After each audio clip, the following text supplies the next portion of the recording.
Alrighty. So the data represents the profit of a business for 10 weeks in a row. P of T, which is this bottom information, represents your profit for the business in hundreds of dollars, made or lost. And T, which is the top, represents time in weeks. So we're going weeks to profit. On which weeks did the business lose money? Lose money means negative profit. So if you look at the table, you can figure that out.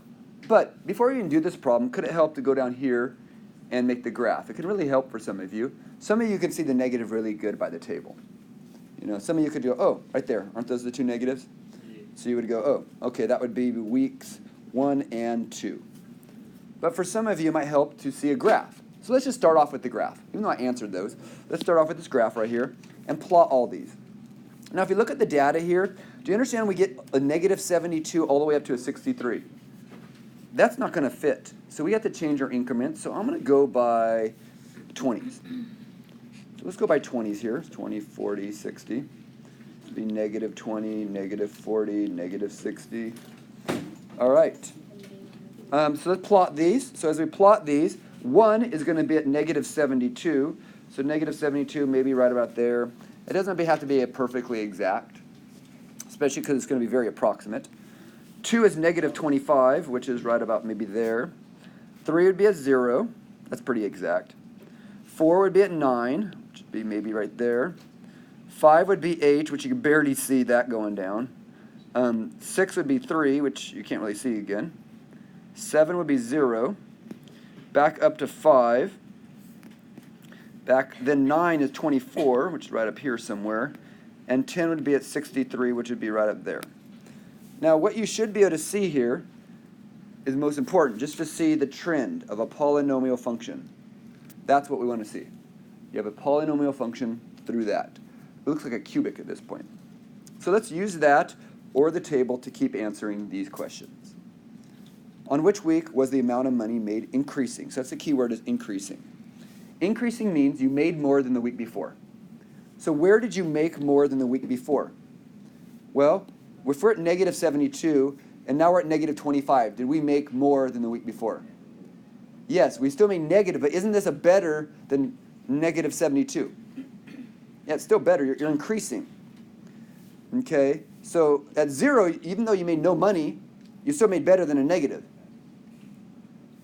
So what weeks are we increasing? Well, 2 increased from 1. 3 increased from 2. 4 increased from 3. But then we start going down again. See, this number's getting smaller? But then we're going up again. Do you see how there's 0, but now it's at the 5. So it went up again, and then it keeps going up from 8, 9, and 10. So then we also have 8, 9, and 10. Now, I looked at the table. Some of you might have looked at the graph. Look at the graph carefully.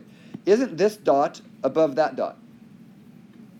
So 2 is a rise, is increasing. Isn't 3 increasing? Isn't it bigger than this dot? Higher, higher, and then we start dropping, dropping, dropping, dropping, then raise, raise, raise, raise. So if the values are going upward, that's called increasing, upward. Okay, if they're going downward, that's called decreasing. So watch out for that. Increasing means by graphically going up, up, or the values are getting bigger than the previous week. So next problem, between which weeks did the profit shrink by 500? Now, $500 would be hard to see on the table, the graph I mean. We have to go to the table. So we're looking for where it dropped by 5, because we're going by hundreds. So you look at it, I know that's not a change of 5. I just looked at, okay, where does it look like I'm changing about 5, and I'm shrinking. So you should hopefully see right here between 5 and 6, isn't that dropping by 5? Right here, isn't it growing by 5? But we want to drop by 5, so where is that between? It is between 5 to 6. Or you could put it as an interval, or you say 5 to 6. You could say on the interval 5 to 6, or you could say from 5 to 6. All right, next one. On which week did the business make the most money? So the most money is just the biggest money, the highest number, or the highest dot. So wouldn't it be that dot right there? Or the biggest number? So that would be week 10. All righty. Next question is, what degree is this polynomial right here? It's a lot easier to look at this graph. Now, looking at this graph, can you tell at least it's odd? If you look at the zeros, do you see a 0 here and a 0 there? I have 2 zeros, but isn't that a bounce? Won't a bounce have a squared on it? So won't that be a 1 plus 2 would be 3? If you think of this, I have a 1 here, and I have a double here because I bounced.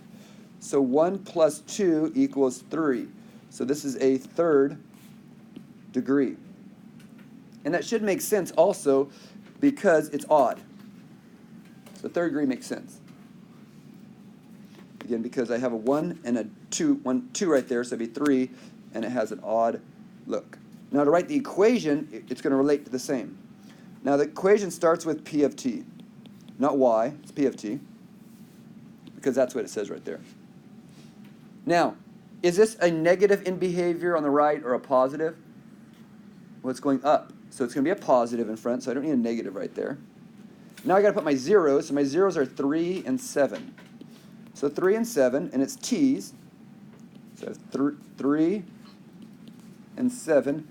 Now, would that be a plus or a minus? So let's see here again. What sign are these going to be? Well, if that's a positive 3, don't do the opposite. So it will be a minus 3 on each. And then, if we minus 3, now, wasn't one of these a bounce? Isn't that a bounce right there? So wouldn't that have a squared on it? So I need to put a squared right there on the negative 7, which, doesn't that agree with 1 plus 2 giving you a third degree? All right. Number 7 here. On which weeks does it appear to be a relative min? Now, a relative min means it looks like this. That's a relative min. A relative max looks like this. That's a relative max. This is a relative min. So hopefully that kind of makes sense. This is a max, a high, a hill. This is like a valley, the relative min. So if you look at the graph, we're looking for a relative min. Well, isn't that right there, that little bottom? Wouldn't right here be a relative max? So that's a relative min, so that would be at 7, week 7. All right, last problem, 8. What are the zeros? Well, aren't the zeros, didn't we see them right here? Aren't they right at 3 and 7? Okay, 3 and 7. But the second part is, what do they represent in context? Well, if the graph was profit, isn't the profit 0 at the 0? So that means I have 0 profit, 0 money. So what that means is I made no profit at those points. Meaning my profit is 0. Now, be aware, down here I made negative profit, which means I lost money. Everything above the x-axis means I made money. So if I was in my business, I would want as much up here as possible, because that means you made money. Anything down here, you're losing money. These two blue dots, you basically made nothing. You broke even, is what they call it.